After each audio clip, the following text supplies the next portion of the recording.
importance of the work Sorry to of interrupt these the honourable officers. member. The Honourable Trevor Mallard. Mr Speaker, thank you, and I rise also to support the motion. Although I think it's fair to say that not quite as enthusiastically as some of my colleagues have been. I frankly think there is a debate about whether this motion should be passed as it sits, and especially as we learn more of the range of views expressed by the Chief Ombudsman, Beverly Wakeham, as to the amount that is necessary to run that office properly, as we read of the workload problems and the view of the Government Administration Select Committee, unanimous view of the committee, that reductions in agency complaint service staffing will reduce agencies' ability to handle complaints, may adversely affect quality assurances and practice and processes, leading to errors or misjudgments, maladministration and potentially corruption. That is an area of considerable concern, because I think it's fair to say in New Zealand we do pride ourselves on being number one or sometimes number two in the list of least corrupt nations, and it's something that we want to jealously guard. That's not to say, Mr Speaker, that I think that all spending on the part of all of these agencies is well spent. I think I've made myself slightly unpopular with a number of colleagues with my views, or a number of views actually. Thank you, the Reverend Dr. David Clark. He knows that interjecting on me like that is something, or he will find out that it's something that revenge is a dish best served cold, and I will deal with him later on, Mr Speaker. But the question of the level of paperwork and time spent supporting select committees, while it may be appreciated by my learned colleague Charles Chauvel, I think is something which he is learned, and the member should know that. The problem that I have is that I think for a lot of members it serves, listening to the audit office staff of the select committee in the quarter of an hour before the agency comes in for the review or the estimate processes, serves as their homework. It means that too often members, especially members from that quadrant of the House there, do not read through the annual reports. They do not read through the questionnaires. They do not look at the issues properly. Mr Speaker, I know it's not a good thing to hark back to the past, but I will. And in the time that I was first a Member of Parliament, there was one select committee staffer for every two committees. So there was either Tuesday, Wednesday or a Wednesday, Thursday arrangement, depending on what stage it was. And the staffer of the select committee had two, and if it was really busy, one of the other people came and helped them there. Now, sir, we seem to have three, and we have the augmentation of the audit office staff who are coming in. And in a way, I think some members think that it's the job of the audit office to tell them what to think. And Mr Speaker, and I think that stops them working hard in their constituencies to identify the issues which are important for estimates and for financial reviews, and for some people it means that they don't read properly the background documentation which is available. So what I'm saying there, sir, is that I'm not for always having more money if we don't look carefully at how money is spent. There is another area where I will be later on seeking a level of assurance from the Speaker, and that is that he will, as the Chair of the Officers of Parliament Committee, will work very hard to ensure that if in fact the mixed ownership model legislation is passed, that the Office of the Auditor General will retain the audit functions for those partially privatised SOEs. I think that's important in having a level of assurance for the taxpayer to make sure that we have people who have a reputation,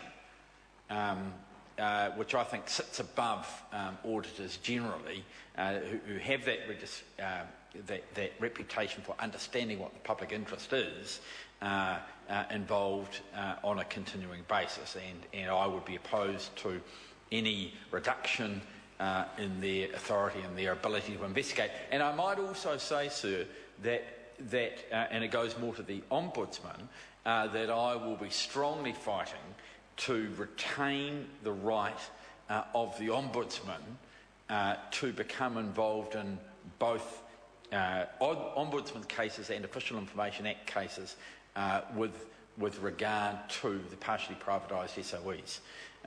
I know that some people will find that pretty hard, but sir, I was involved both in the Select Committee that set up the SOEs and also the Government Administration Committee, which I chaired a review of the way that those acts worked vis-a-vis the SOEs, and what we found was that it had been almost no problem, that there was a very clear understanding of the difference between what is commercially sensitive, and frankly something which is commercially sensitive for Mighty River is about the same as for Contact, and there were places where information was not made publicly available, but there are some things which are in the public interest and are appropriate to ensure that SOEs are doing what they should. And my argument is that companies which are majority owned by the government certainly come into that category as well, and we should make sure that continues. There are a number of areas where I think the Auditor General can have a better look than has currently occurred at policy and developing policy. And one of the areas is in the private partnership type models as far as roading is concerned, and in particular more recently around the arguments for charter schools.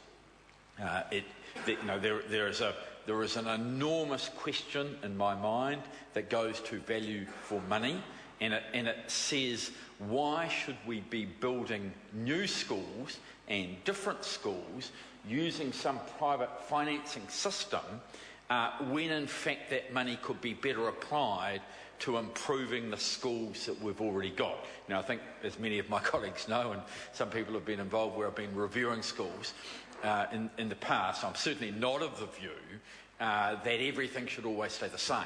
I think there is room for progress, that there is room for change, and I have some interest in models, Mr. Speaker, which can make improvements.